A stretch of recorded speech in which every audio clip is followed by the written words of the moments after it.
Reverend Jonathan Rogers. I'm the Programs Coordinator for Young Adults at General Assembly. And I am so excited that you're all here for this inaugural session of GA Talks, because it is really the embodiment of what young adults at General Assembly is about as a group. We are going to be hearing over the next 3 days from speakers with innovative messages about how love can reach out in our faith tradition. I was sitting in the dunk last night, looking up at the rafters, wondering to myself whether Lenny Wilkens, whose jersey is retired up over there, would be a good metaphor, a good comparison for our speakers that we'll be having here for GA Talks. Lenny Wilkens is the winningest coach in the history of professional basketball. He's won 1,332 games. He's got 1,332 wins to his name, and the level of winningness of our presenters over the next 3 days is on that same very grand scale. But I think that a more apt comparison for what these presenters are going to be doing, for what GA Talks itself is not Lenny Wilkens, but rather the inventor of basketball, James Naismith. We're in his neck of the woods too. You could head just about 80 miles down I-90 West to Springfield, Massachusetts, to the Naismith Memorial Basketball Hall of Fame, a shrine to his innovations that made basketball the sport that it is today, that has touched so many people's lives all over the world, that I look forward to having touch my life this evening during the NBA draft as the Celtics begin a new era of rebuilding, but that has utterly transformed the world in the over 100 years since its inception. Over these next 3 days, we'll be hearing from innovators who are not just going to be winning at what they're doing, but who are going to be changing the game in terms of how Unitarian Universalism reaches out into the world, how love reaches out and transforms the world. Let me tell you a little bit about how you, being here this afternoon and throughout this year, will be able to engage with the process. We'll have questions towards the end of our time here together in the session this afternoon. There are 3 ways that you can submit questions for that. You can tweet them using the hashtag GA Talks. Just go ahead and write your question. Pull up your Twitter app, write your question in, and put hashtag GA Talks. I'll be searching for those and getting them all together to ask our presenters up here at the end. You can also email them to gatalks2014@gmail.com, and I will be going through those as well to get questions for our presenters. You use your mobile devices out there and send those in. We've also got the tried and true microphone up there that the stand for right now, the microphone will be there when we are at the question and answer period. Finally, and most importantly, I would like to direct people's attention to faithify.org. This exciting crowdfunding platform launched just yesterday, and it is an opportunity for you all to take the inspiration that you're going to get from our speakers today, tomorrow, and Saturday, and be a concrete part of making their innovations into realities. You can go to faithify.org. Today, our presenters, Reverend Cresswell and Reverend Martinez-Resley, have faithify.org projects that you can find and that you can fund. So I very much encourage you to do so. They'll be saying more about those during their presentations, but please, faithify.org for ways to support these innovative projects, help bring them into reality. So, as I said, we'll be taking questions at the end. As they occur to you, feel free to tweet your questions with the hashtag GA Talks or email them, again, GA Talks 2014@gmail.com. And without further ado, I would like to introduce our first speaker. The Reverend John Cresswell is a life coach, singer, preacher, teacher, inspirer, founder, and lead minister of Awake Ministries. He is formerly the minister of Davies Memorial Church in Camp Springs, Maryland, where he assisted the congregation expanding into a multiracial congregation. Under his leadership, Davies was 40% racially diverse. 4 out of 10 people attending were people of color. He is committed to working for the marginalized and oppressed and is a self-proclaimed evangelist for humanistic and spiritual values. He believes God has been held in a box too long and that it's time for us as a people to get it together. Please give a warm GA Talks welcome to Reverend John Cresswell.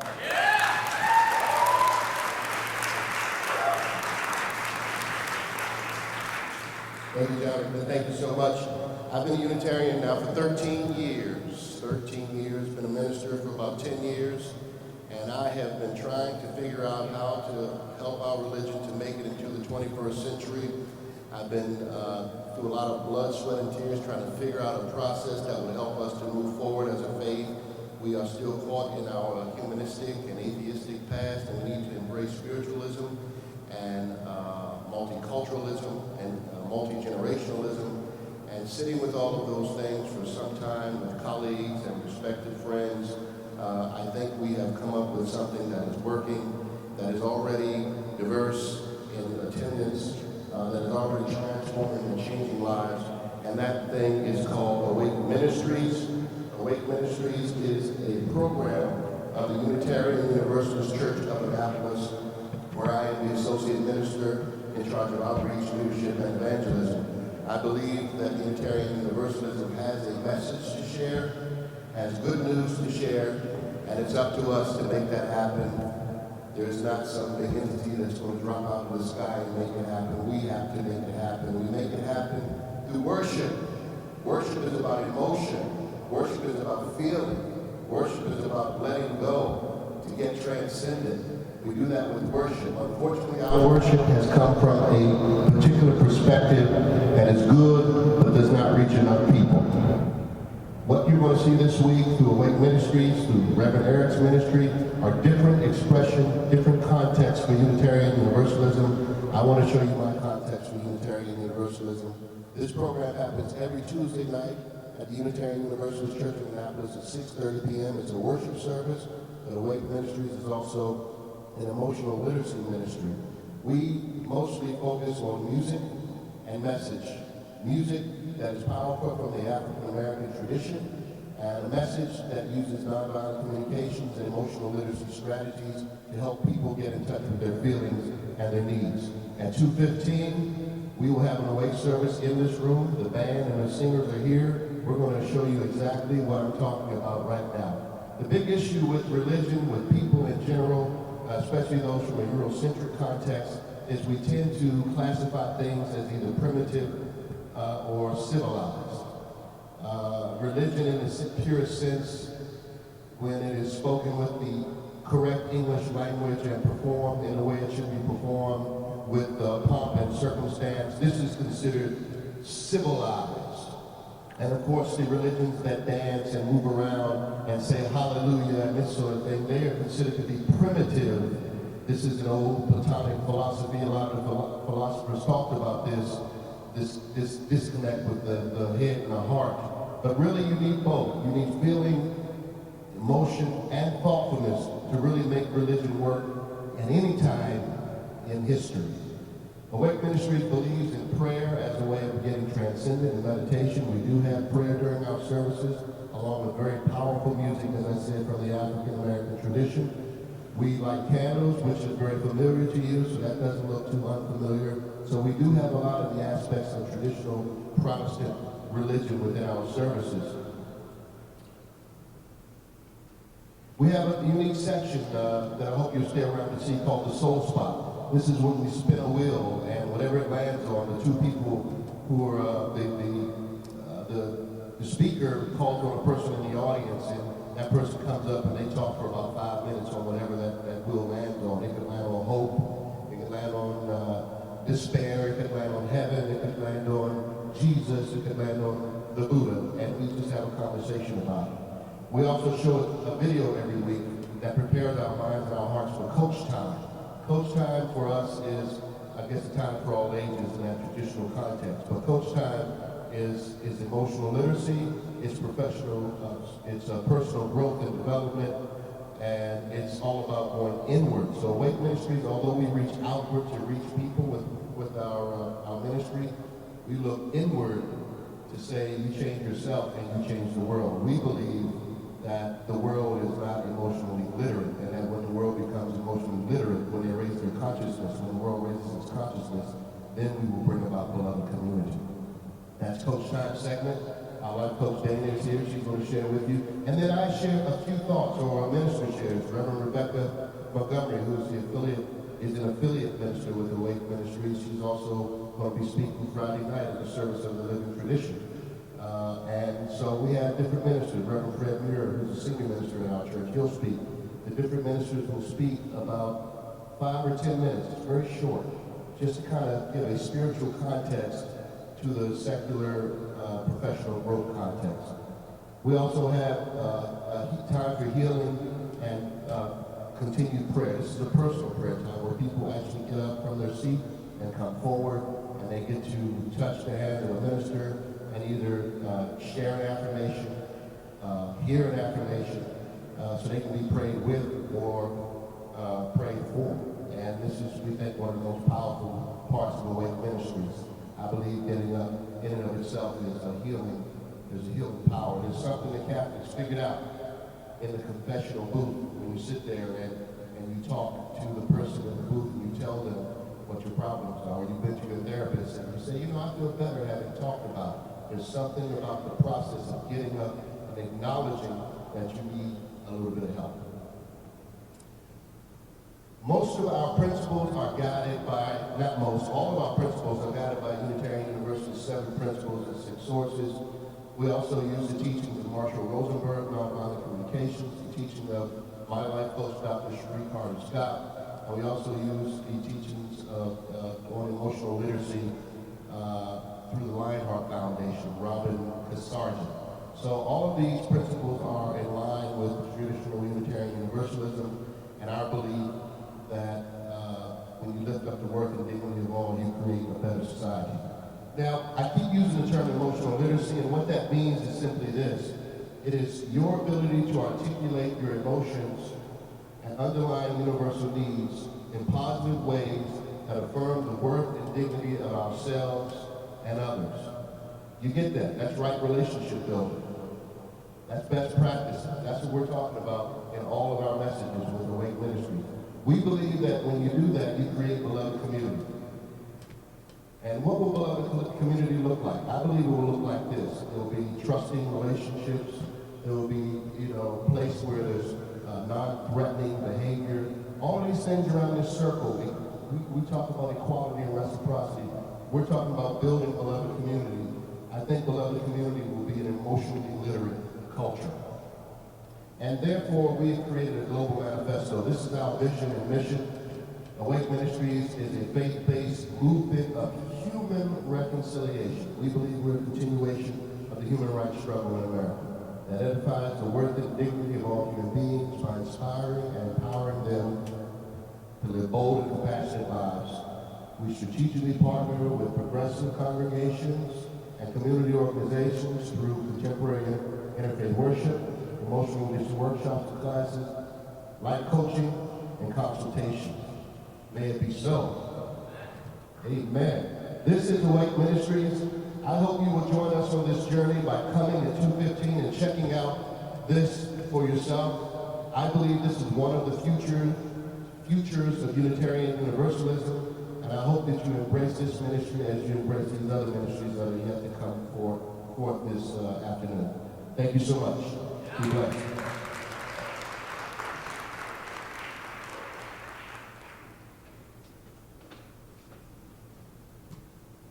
Good afternoon. My name is Christopher Watkins. I'm the Young Adults at General Assembly Worship Coordinator. Please join with me. Raise your voices in song. It's time for the GA Talks theme song. We are building a new way.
Thank you, Jonathan. Hey y'all, how you doing? Good? All right. Well, I'd like to start my GA talk with one of the phrases that one of the amazing young women that I got the privilege of spending the weekend with used to say a lot, and it sort of became our running joke for the week. So, fun fact. Unitarian Universalism has been blessed with a group of talented, creative, justice-minded, high school-aged youth who are considering careers in ministry and religious education and professional music leadership. Now, this isn't typically how she would end her fun facts, but I think it's so important, and I think she'd agree that this is a message that we as Unitarian Universalists need to be aware of. So a couple of years ago, the UUA got word that we had these amazing youth in our midst and created a program called Summer Seminary to serve this need. So Summer Seminary was a gathering of around 16 high school and just graduating youth in Boston for a weekend last summer. We came together in worshipful community to learn about ministry and to learn about how to serve our faith in meaningful professional ways. During this week, we made incredible friendships and found wholeness in our communities. We also had time to do a lot of deep work. We met with professionals from the UUA, representatives from different theological schools, and we asked questions, we learned together. It was a really powerful experience for us. We had an opportunity to try our hand at preaching. Not all of us had had that opportunity before, and aside from our preaching worship, we also got to take part in the first ever Summer Seminary Preach-Off. Very fun activity for us. And though this weekend was a lot of fun, it was definitely challenging and a lot of hard work. We met together, we worshiped. In this case, we're having a post-worship pizza party, maybe not the most challenging part of the weekend, but definitely a life-changing experience as a whole. We tried our hand at leadership. We saw ourselves as leaders, and we're in a space where we were held as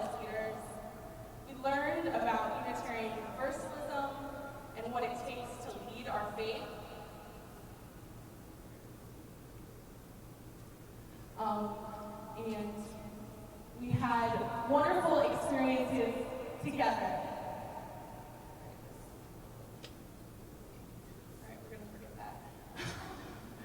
All right, but Summer Seminary, fantastic program, and it gave us an opportunity to be with other leaders who shared our passion and to learn from those who have already gone on that road, on that journey, and to see how that road looks for them and to continue to learn about our faith and the ways that ministry can interact in our lives. So, wonderful program, and I think it speaks to who we are as Unitarian Universalists. The theme for this GA talk is looking inward. And looking inward was both very important for us as the summer seminary grads, and also it's an important thing for us to think about as an association. So, again, okay, you've got it together? Great. So this is us enjoying our worship experience. This was our impromptu 5 a.m. sunrise service on the Boston Common. So we were a creative group working together and creating meaningful worship experiences. Yeah. So, again, looking inward, this process gave us an opportunity to do some deep reflection work. One of the most important workshops, at least for me, was Reverend Robin Bartlett's workshop on call. And in this workshop, we sang the African American spiritual Hush.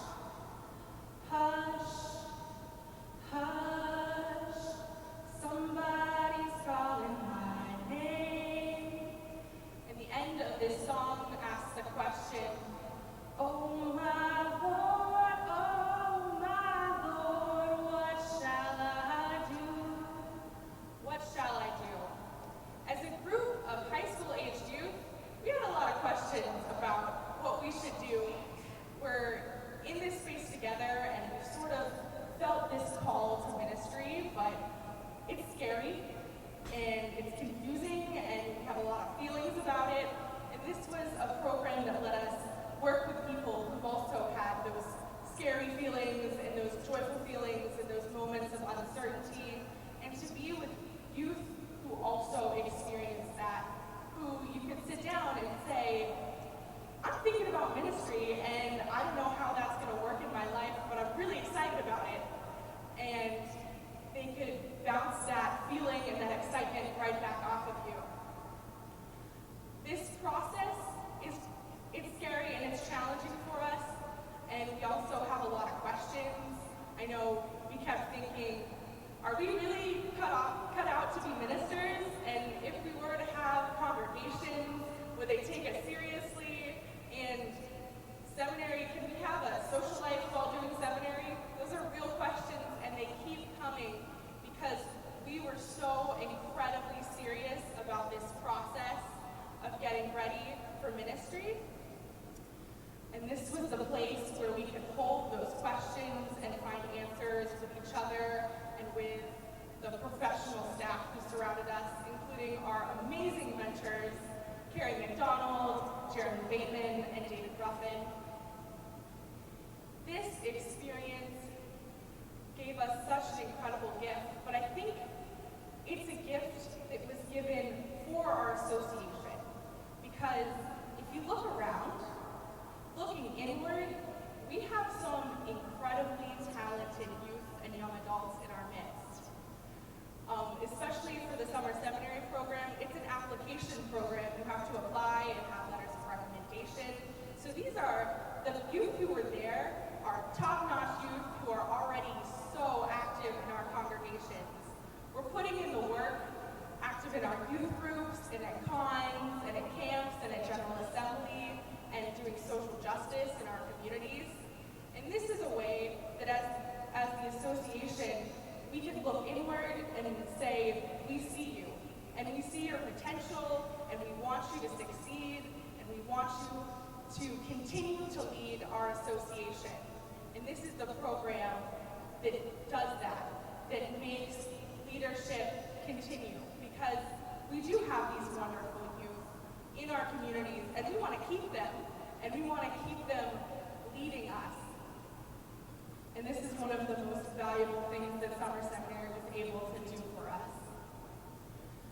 So just to give you a heads up, Summer Seminary, I'm pleased to announce, is happening again this summer in Chicago, and it's been expanded to a full week, which is such a blessing.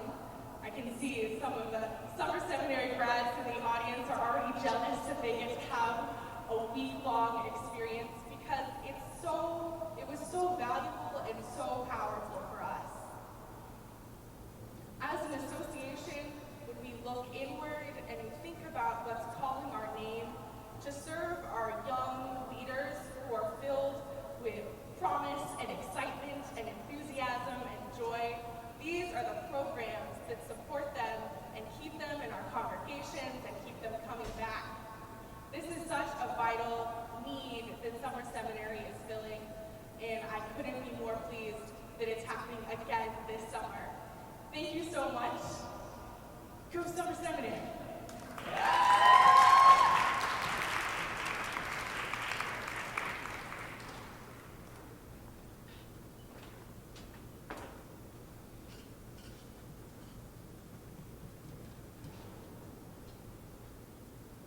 Please join me again in song. We are building a new way.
Welcome to Reverend Eric Martinez-Resley.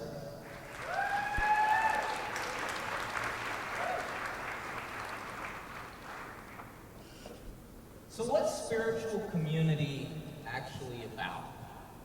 Now, when I typically ask folks that question, I tend to hear one of two things. It's either about belief or it's about action.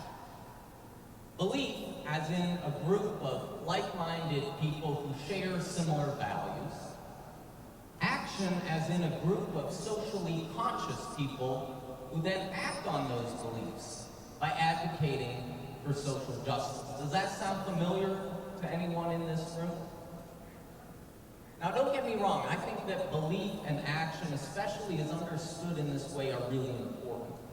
But at least from my experience on the ground, I believe that spiritual community needs to be about something more in this day and age.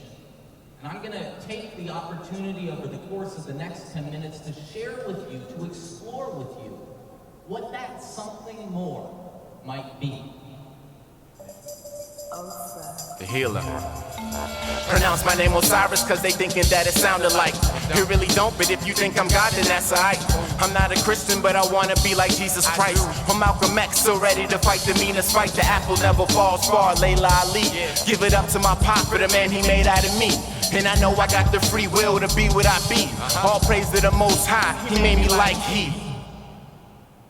I want to introduce you to Osa. Osa is one of our artists down at the sanctuaries in Washington, D.C. Osa, as you just heard, is a rapper, and he's a rapper with a spiritual message. The thing is, his spiritual message doesn't easily fit into the categories that we typically associate with organized religion. I know it's maybe a little bit hard to hear, but if you were able to hear the rap that I just played, you would have heard him say that he wants to be like Jesus Christ. If you were to ask Osa, though, whether he's a Christian, he would say, no, I want to be like Jesus Christ, but I'm not really a Christian.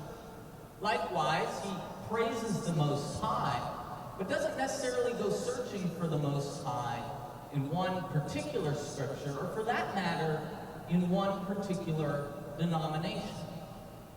I was talking with Osa the other day and asking him about his spiritual life, and he said, you know, Rev, spirituality for me is everywhere and in everything. By definition, I'm equally as inspired by Mozart as I am by Malcolm X.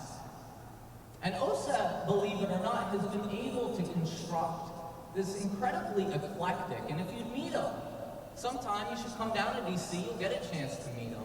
You realize it's an incredibly rich worldview that he has. And yet he's never stepped foot in a more traditional church. He's never participated in a building your own theology workshop. I also want to introduce you to Neha. Neha is another one of our artists down in Washington, D.C. And although she no longer attends the Hindu temple of her upbringing, Neha nevertheless finds time for her own spiritual growth, whether it be through prayer, meditation, or in her case, the creative arts. Painting is for Neha an incredibly powerful spiritual practice, as it may be for some of you in here. And this is the type of art that she creates. It doesn't quite do it justice there, but it's incredibly bright, and there are the colors that she draws not only from her Indian upbringing, but also from her many travels through Africa. And see, a number of years back, Neha founded a nonprofit organization that empowers women in rural Africa to bring solar energy to their local villages, thereby eradicating both solar poverty, or I should be more accurate, energy poverty and social poverty at the very same time. Now, if that's not enough, I mean, that's a pretty, I would say, pretty meaningful life to live. But if that's not enough, Neha also volunteers regularly at a local food bank, and she's involved in a number of other justice and arts-related organizations in the city. Neha has been able to devote her entire life to service and to justice without ever setting foot in a more traditional church. For that matter, she's never served on a social action committee, as meaningful as those are. And so I think the question before us today is not in any way to take away from the real value of traditional spiritual communities. But I think we do have to ask, for people like Osa and Neha, people that I meet on an everyday basis, some of you probably meet, or some of you probably are, what beyond simply belief and action can spiritual community offer? Well, I'm not going to leave you hanging. I want to propose something that I think gets us in that direction. And that something else is style. You're like, say what? Style? I haven't heard people reference style when it comes to spiritual community. What do I mean by style? Well, I'm not necessarily talking about what you're wearing or what music you're listening to. Style has everything to do with how you do it. So, in the case of Osa, maybe it's not so important what he believes, but I should say equally as important, how he believes it. We might ask Osa, you know, how do you form your beliefs? What inspires you? How do you engage someone who looks at the world in a very different way than you do? And how do you then act on your beliefs? How do you express your beliefs through the words that you choose and the art that you create?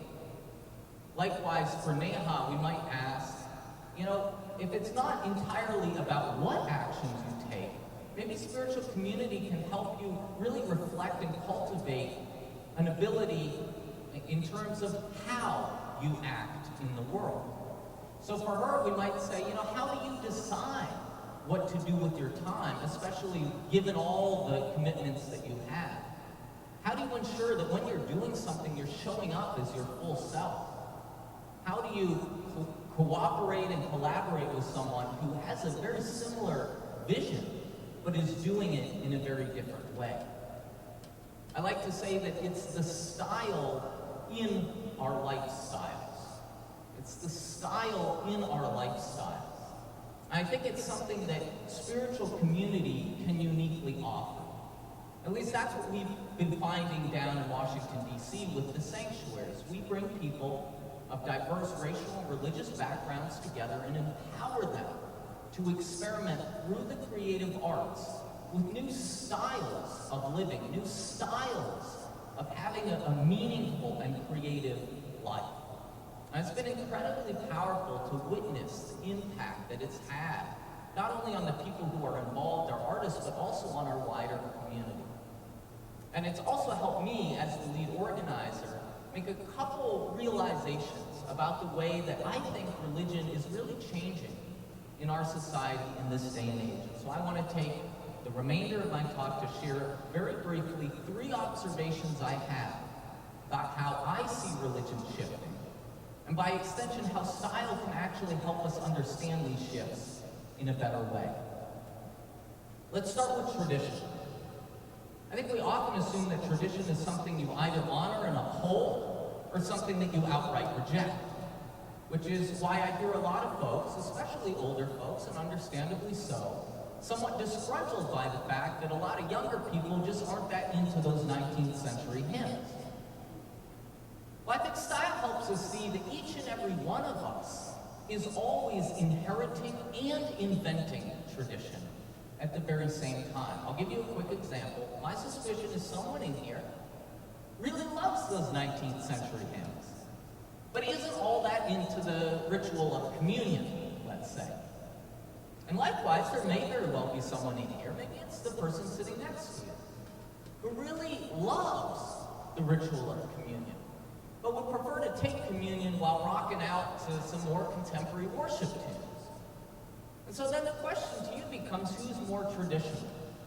Who's upholding tradition and who's ignoring tradition? Again, I think style helps us see that we're always informed. We're always informed by what has come before, but we're never fully defined or exhausted by it. And that's why at the sanctuary, what we've done is we've said to people, I want you to bring the fullness of who you are to the table. I want you to bring the family traditions, the cultural traditions, the racial and religious traditions that you have to the table without feeling pressured to be the ambassador or to somehow be the representative for that entire tradition. Just be yourself. I also want to quickly talk about diversity, because I think diversity is another interesting way that religion is shifting in our day and age. So I hear a lot that spiritual community is a place where I find like my people, right? My crew. These are like-minded folks. And as a result, a lot of folks are kind of scratching their head because a lot of younger people share so many of the values that we do, and yet at the same time may not be all that eager to attend a more traditional spiritual community. What's that about? Well, I think style helps us see that as important as similarity is, diversity can be equally, if not more, important. Think for a moment of someone you know, a close friend, maybe someone in your family, who is very different than you are, looks at things very differently than you do. My suspicion is that your relationship with that person has been really important for your own growth. Not only in terms of widening your horizon, but also helping you better understand what makes you you. Because let's be honest, when we're around people who are very different than we are, we quickly realize what makes us unique. We're like, damn, I didn't realize I had that assumption or that belief that I kind of took for granted. You've helped me see myself in a deeper way, and I pray that I have done the same for you. And again, I think style helps us see that we really need one another in our true diversity in order to be our full spiritual selves. Lastly, thirdly, I want to speak for a minute about relevance. So, I hear a lot this kind of assumption that one of the reasons that traditional religious community, the spiritual community, is becoming irrelevant is because it's just not that cool. Like, it's just not hip. Folks aren't wearing skinny jeans. I mean, you can kind of go through it, right? It's just not that cool. And yet, for the younger folks who are part of a spiritual community, I meet a lot of people who really dig the megachurch rock band, what we might say is very kind of culturally hip. But I also meet a lot of folks that really dig a more old school, let's say traditional Catholic Mass or Episcopal worship service. It's like, make up your mind. Which one is it? Do you like what's hip or do you like what's old? And again, I think style helps us see that maybe relevance isn't so much about what's popular today. It's more about what's possible for tomorrow. In other words, maybe it's not as much about what my preferences are today, who I am right now, and more about who I'm becoming. What is relevant to me as I consider who I want to be in the future? And what is helping me invest in that growth? Isn't that another way that we might think about relevance? And if we do, then we can't say it's simply one song or one type of music or one type of worship. Because different people are going to envision a different person that they want to become, and we need many expressions to help them get there. It's one of the reasons that down at the sanctuaries, one of the things that we're really intentional about is making space for people to step up into leadership positions so that they can really grow themselves, have opportunities to continue to grow as leaders in whatever form of leadership that might be. So, where does that leave us? Well, I'll tell you where it leaves me. It leaves me with a lot more questions, and I'm constantly, myself, and I think those in our community, we're constantly discovering new things every day. So I want to close with an invitation to each and every one of you. If you're someone who's interested in millennial spirituality, if you're someone who's interested in multicultural community, if you're someone who's passionate about new models of spiritual community, if you're someone who loves the creative arts, maybe some of you have seen the video that we created, Love Reaches Out. If you're someone who loves that kind of stuff and is interested in these kinds of things, then I want to keep you posted. I want you to continue to learn with me. As I discover new things, I want to share those with you.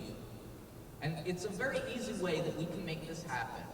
So this is my invitation to you. At the end of this, you're going to ask some questions.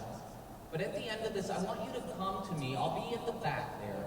And I've got a little card that'll be a way of keeping you posted and helping you not only invest in the future leadership in multicultural entrepreneurial communities, but also gain insights, tip sheets we have about multicultural ministry, a chance to sit down and either talk with me or some other folks about what we're learning. All of these ways that you can stay engaged. All you got to do is find me, and I'm going to give you one of these sexy Support Multicultural Ministry cards. And there's a link on that. And you're going to click on the link, and it's going to explain how you can stay engaged and how you can also support the ongoing learning that we have. Our model is pay it forward. So if we invest now, we're going to reap the benefits fourfold, tenfold, 100-fold in the future, but we gotta believe that it's worth it. Amen?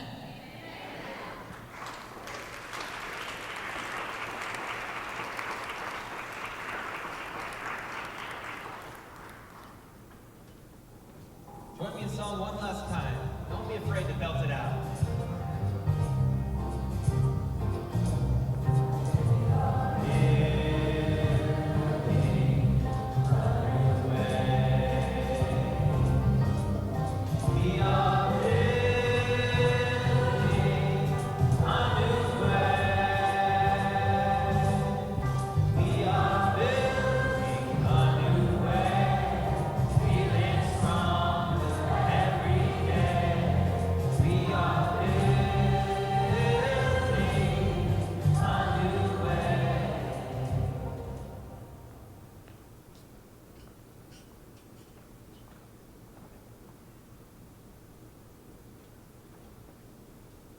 Thank you all so much. To those of you who have been posting to Twitter, using the hashtag GA Talks and asking your questions and quoting our presenters for those who are not able to be here so that their messages can go out into the world. I would like to invite the presenters back up now to be able to field some of your questions. I've got a couple from Twitter. You can still be the first person to submit one via email, gatalks2014@gmail.com.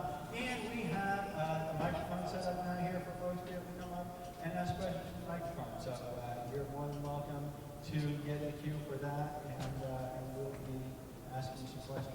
We'll be giving you the opportunity to ask some questions as we go along here. So.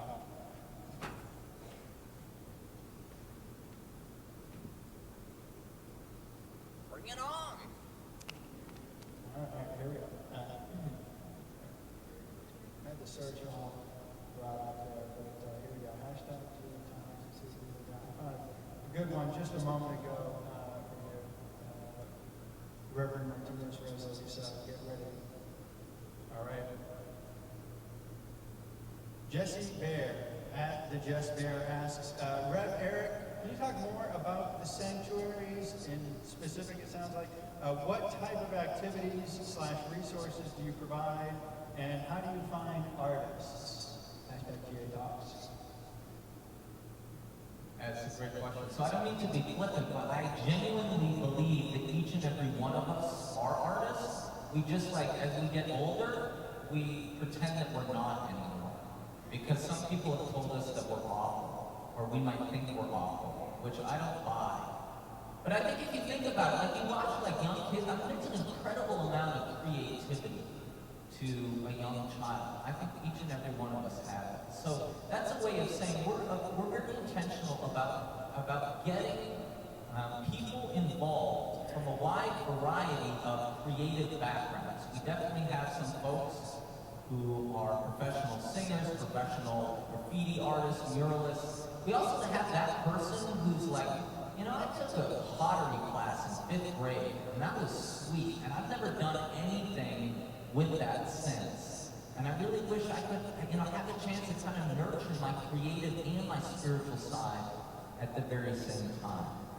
And so that's, I mean, that is to say that there isn't kind of one specific type of person we're looking for, but we're looking for people who are genuinely creative, and by extension want to use their creativity and spirituality to then impact others, to really empower others.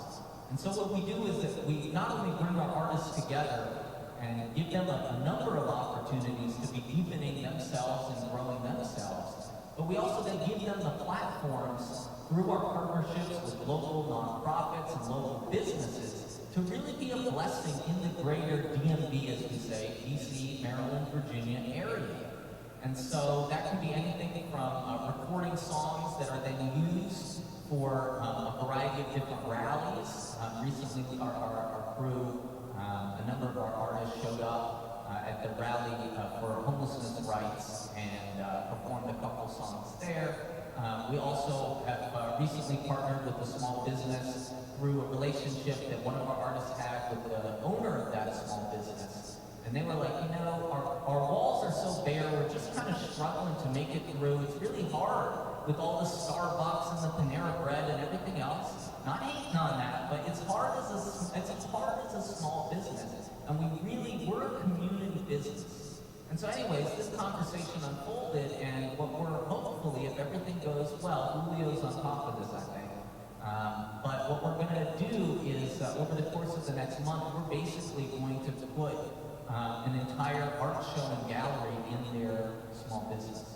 So it's a way of us really, you know, bringing soul to the city and empowering people to invest in their creative and spiritual lives.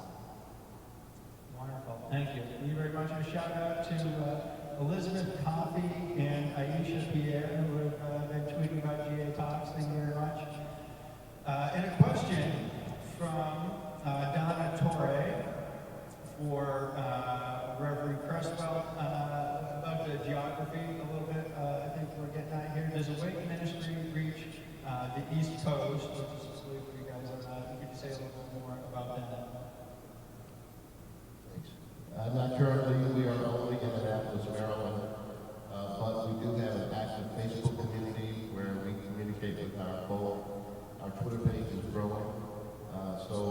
social media is there.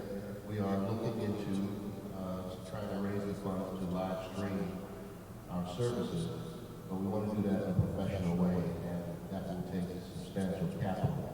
So when we are able to do that, hopefully soon, we hope to offer what we're doing to a larger audience. The Wake Singers and Band are always on the road, but that's going to cost you. We also have what we call the Awake Partners, which is consultation, which may not necessarily bring the band or the entire ministry, but you can get some of the expert staff to help you establish some kind of outreach ministry. The whole thing about this ministry is we can take Awake Ministry to the Episcopal Church because it focuses on emotional literacy. We have done that. We've taken it to other UU churches and also to a Methodist church. And they continue to want to have services with us because the music is, again, interfaith and ecumenical, oriented, gospel spirituals, and the message is universalist oriented. And so, therefore, it's a very open message for any of the people out there who are progressive and looking for something to help them better themselves. So, there's a way for you to do an awake kind of ministry that will allow you to engage with many more people. And I want to encourage you to be intrapreneurial. Eric's ministry is entrepreneurial. My ministry is intrapreneurial.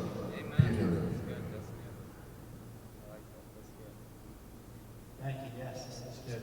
I've got a few more questions in the Twitter queue here. Shout outs to, once again, Aisha Pierre, also to Amelia Shenstone, Annie Gonzalez, Abigail Paz, and Hannah Roberts. I'm sure who those folks are. I appreciate the questions and comments and some getting them shortly. But let's take questions from the floor and mix it up a little bit. All right, I really enjoyed what John was saying about awakening one of the futures, futures plural of the Unitarian Universalism. So I have a question for all three of you.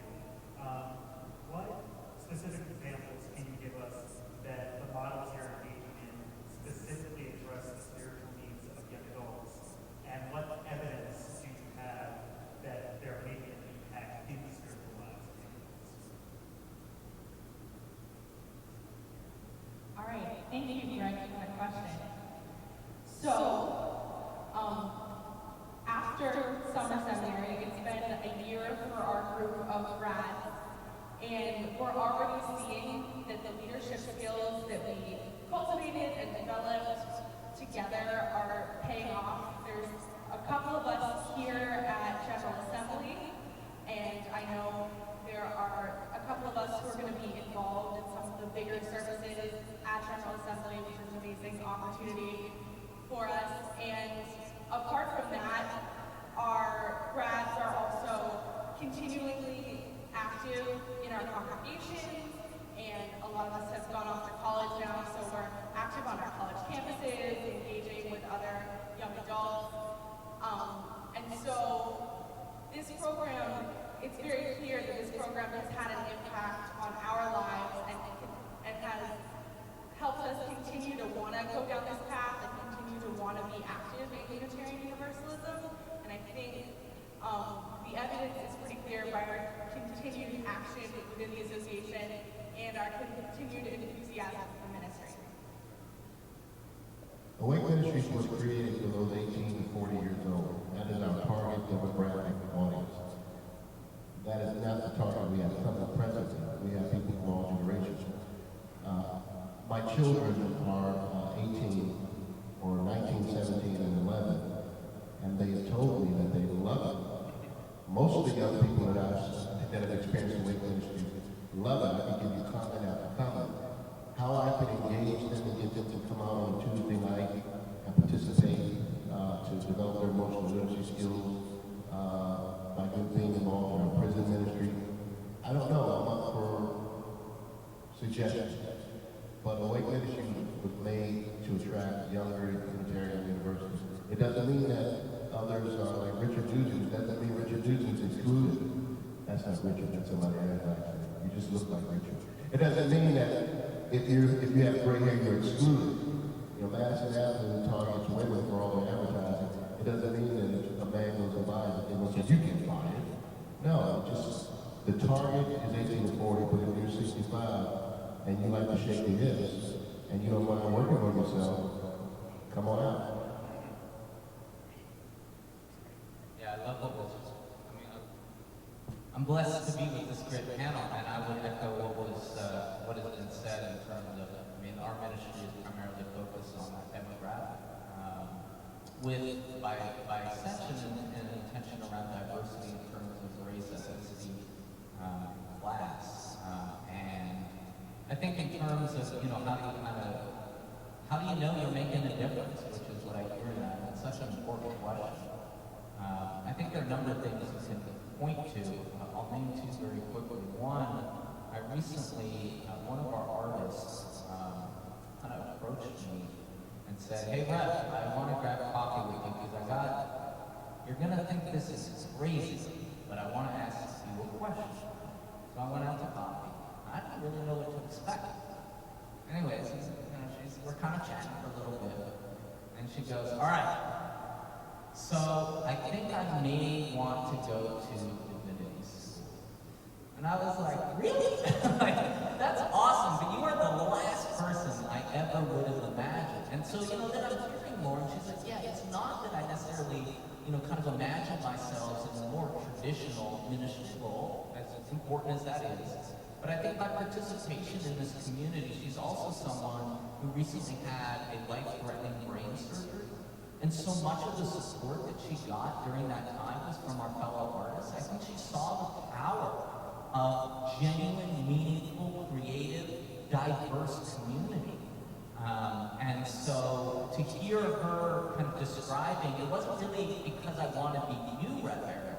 It was because of what we've been able to create together. I want to be part of creating things like this. And I think in her case, it's going to be in particular in kind of the justice and organizing fields that don't always have a lot of soul and a lot of spirit. They have a ton of passion and commitment, and it's impressive, but I think they're the first to say that sometimes we're missing a bit of the, humanity amidst it all.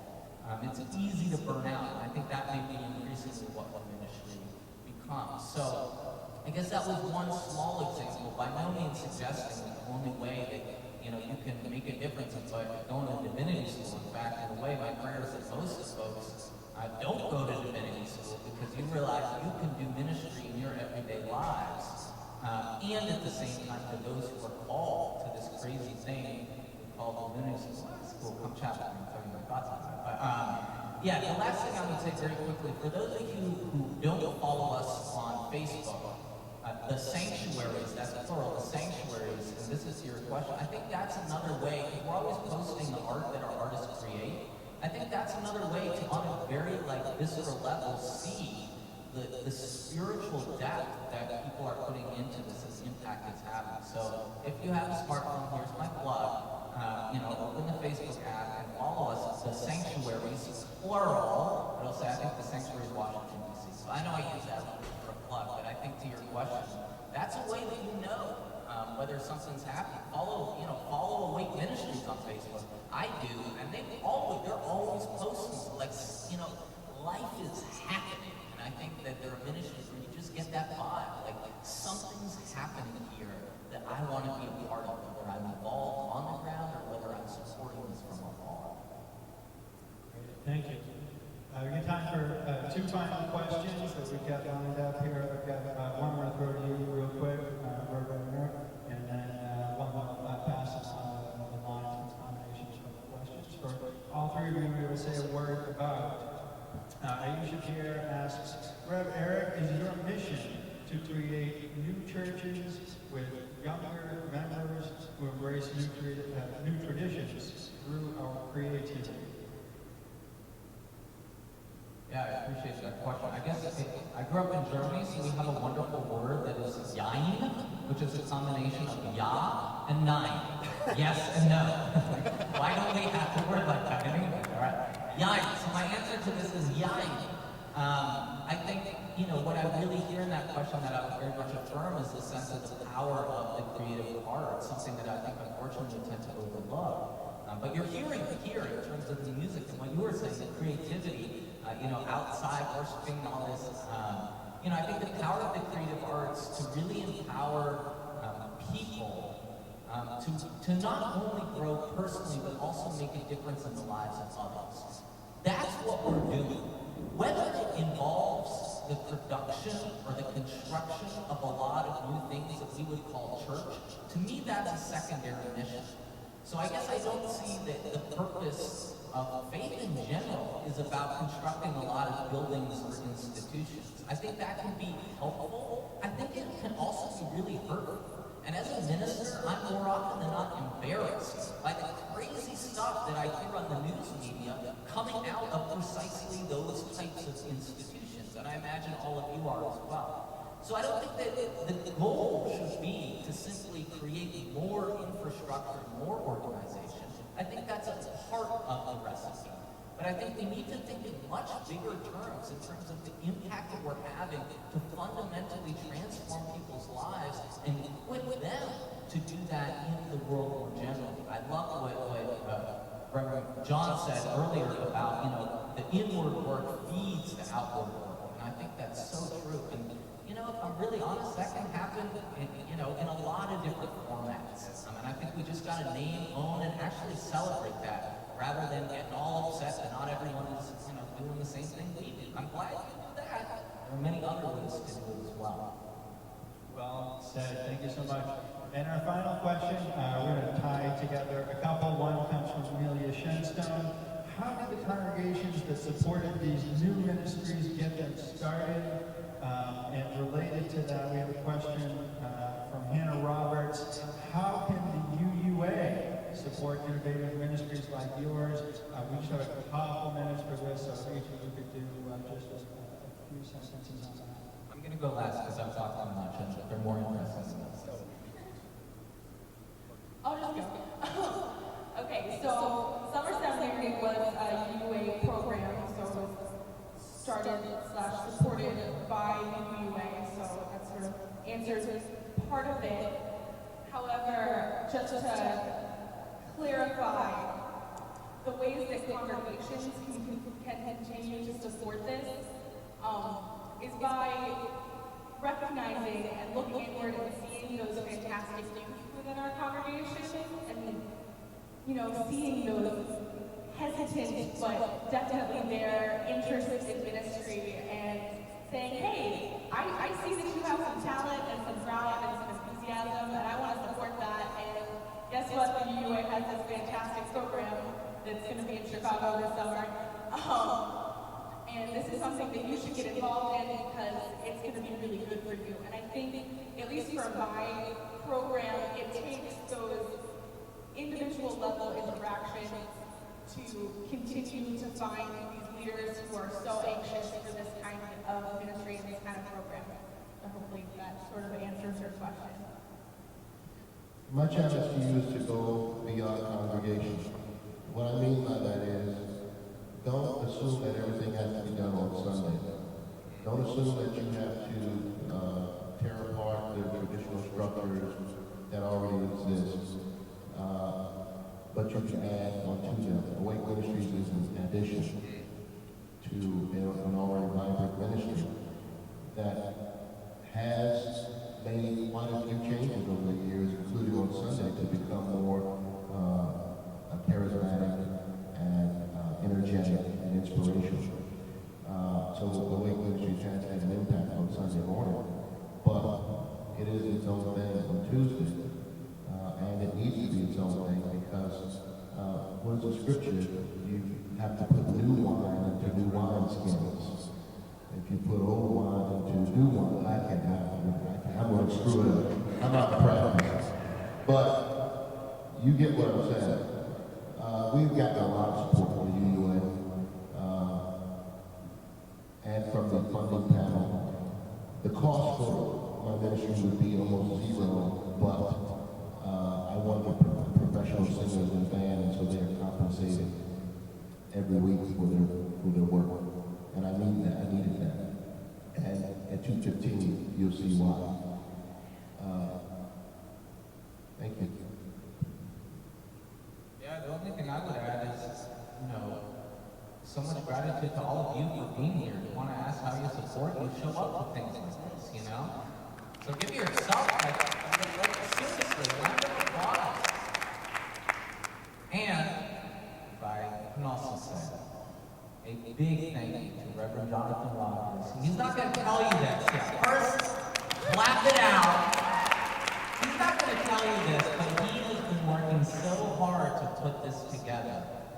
He's been working so hard and so long to put this together. And I think it's individuals like himself who have these visions and support that he's gotten to create these platforms. Like, tell your friends, there are more of these happening with other great people. Tell your friends that this thing rocked, obviously. And, that you had a great time, you had new ideas, and they should come check it out. Because I think that's the way we got to share this knowledge. That's, I think, what the four of us are in this for. It's not a selfish thing. We're in this for something so much larger that involves each and every one of you. So we need to help each other. We need to do this together. And I think if we really live into that spirit, anything's possible. Thank you. Well said. I was trying to think of the word for it, and rocked certainly fits. This rocked. Eric, can you tell us the name of your faithfi.org campaign that folks might have a hard time finding otherwise? Yeah, so very quickly, find me, I'll hand you one of these little cards, so that'll help. Basically, what we'd like to do, and this especially goes to the folks who are thinking about going into ministry or are in ministry themselves, we're in the process actually, we're piloting our first resident. We want to have an opportunity for a different seminarian every summer to come down to Washington, D.C., regardless of your financial background, in order to gain first-hand experience in multicultural entrepreneurial ministry. Does that sound cool? All right. That's our vision. So that's what we're raising money for. If we don't, we did all the calculations. If we can raise $4,000, we can make that possible not only next summer, but in summer after summer after summer to come. And so if you go on the Faithify, well, first get my card, and then go on the Faithify website. You'll see support multicultural ministry. There's a black and white photo. Anything helps. Seriously, anything helps. 10, 25, you want to shell out $1,000, that'd be great too. Get us a quarter of the way there. Anything helps.